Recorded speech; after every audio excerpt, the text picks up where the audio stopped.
Hey everybody, this video goes over how to submit your sitemap on Google Search Console. So after you've put your uh, Q&A knowledge base on your own domain or subdomain, you will be able to go under System Settings and SEO, and you'll be able to see your sitemap there. And what you want to do is grab this and within your Google Search Console account, you are able to go ahead and add that sitemap into Google Search Console. The point of that is so that Google will know about the new question and answer pairs that you're posting. It'll be able to index that content, and we can surface that content through Google searches. Uh, we've seen these Q&A landing pages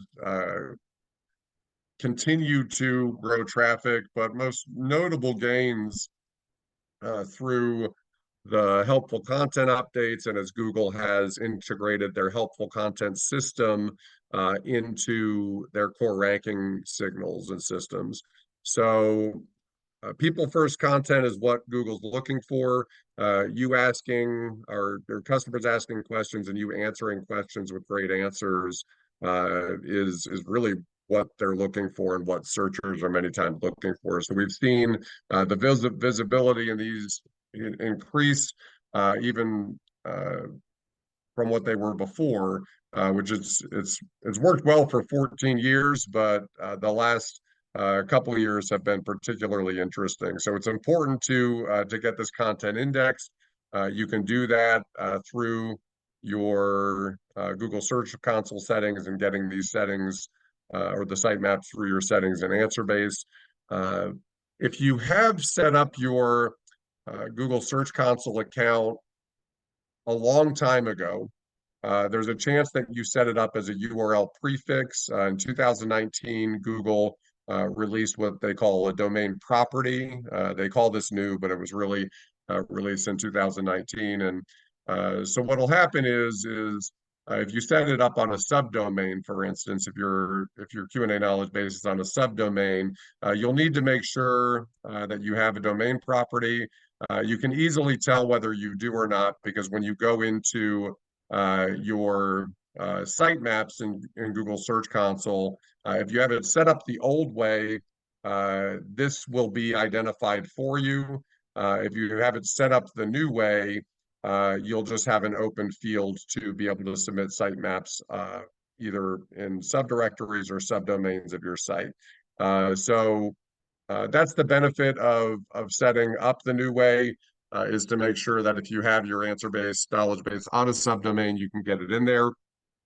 This is real easy.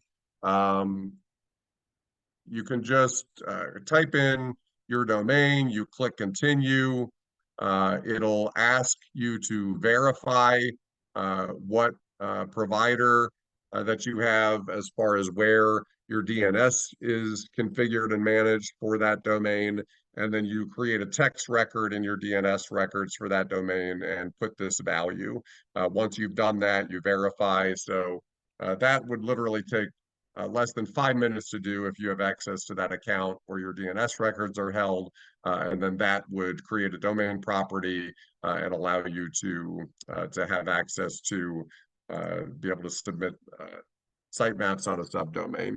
So it won't impact your previous reports on your old setup. It just kind of creates a new account for you. You will see that in your drop down. You'll see it if you've set up both. You'll be able to see both within there. Then you'll be able to click on that new value and be able to go ahead and see those reports as they flow in and make sure that all of your content is being indexed appropriately. So let us know if you have any questions. Hope this video is helpful, and we will look to make sure that you guys are taken care of.